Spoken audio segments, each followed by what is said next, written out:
What's up, everyone? Welcome back. Today we're diving deep into Doctor Strange of Asgard, issue number 3.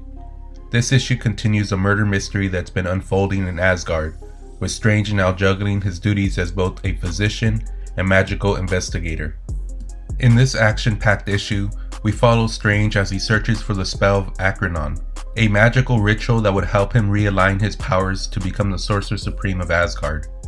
But to complete this spell, he needs a rare ingredient, a dark troll skull.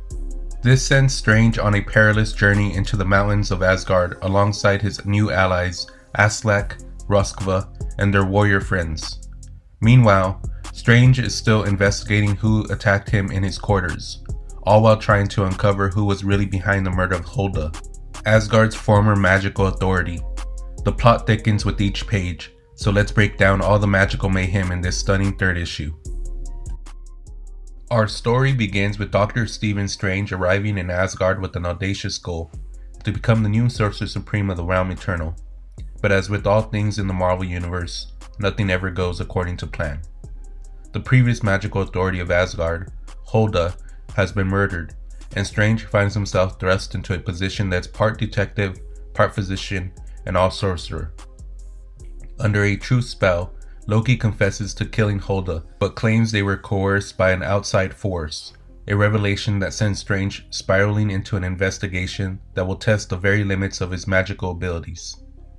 Strange's position is precarious from the start.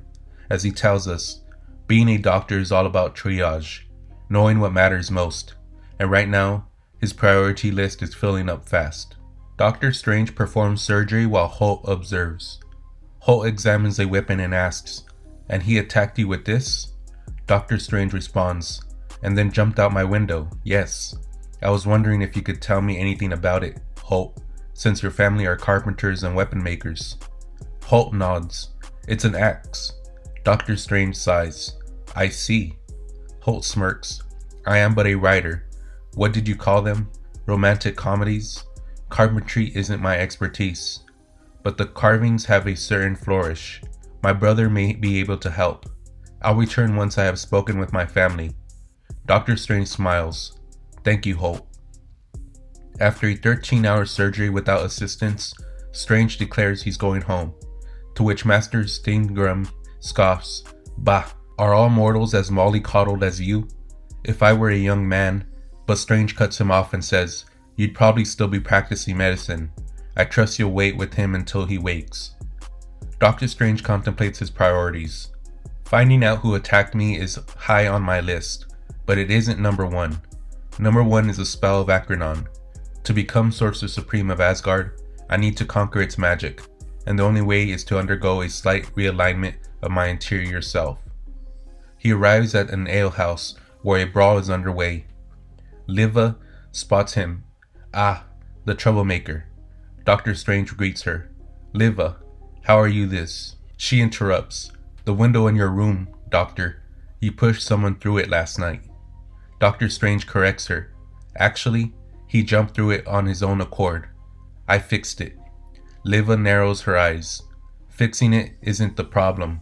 Here in Asgard, we avoid wanton violence." Doctor Strange gestures at the chaos around them. "Are we not conversing in the middle of a bar fight?" Liva remains firm. "This is your first warning, Doctor." He nods. "Understood.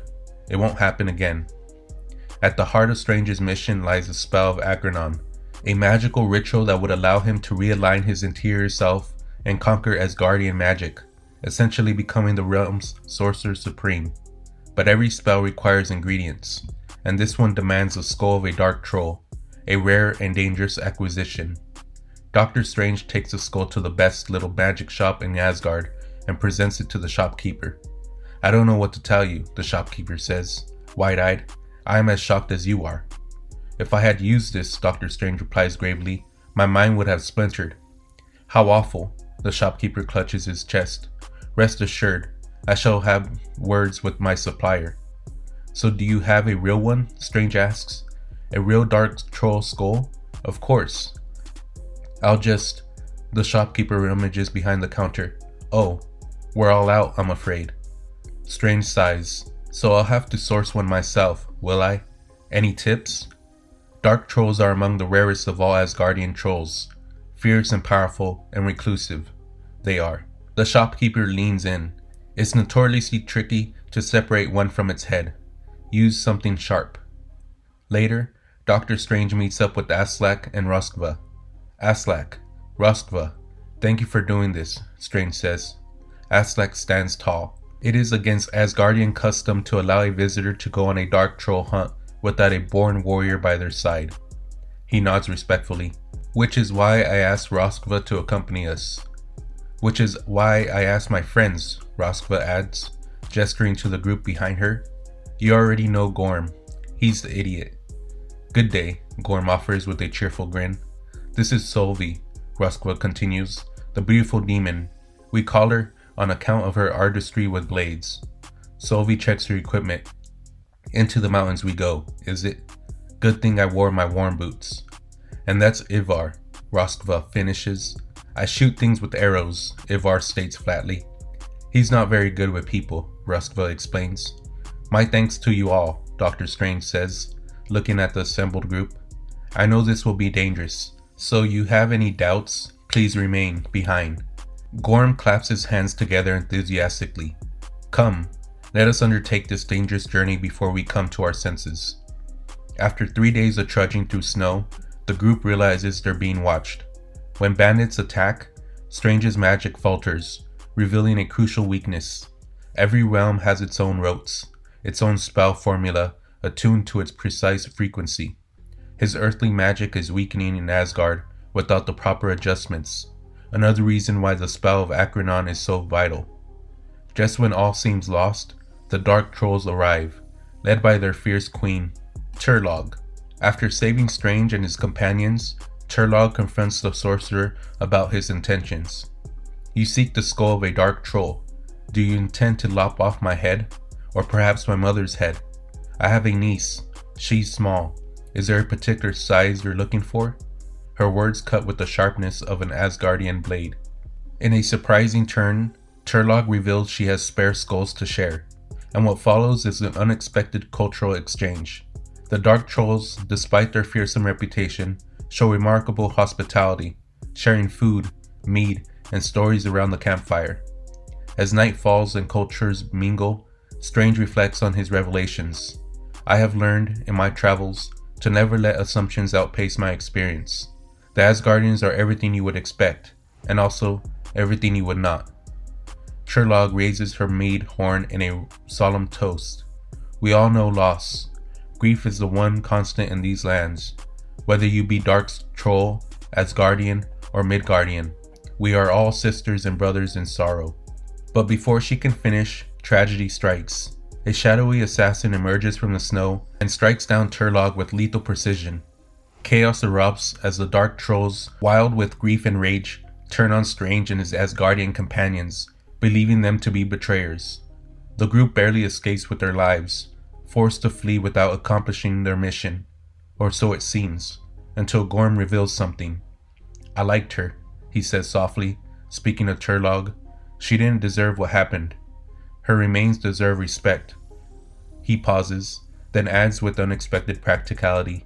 On the other hand, what are we but piles of flesh propped up by bones? Reaching into his pack, he pulls out a grim trophy. I took her head. I thought you might want it.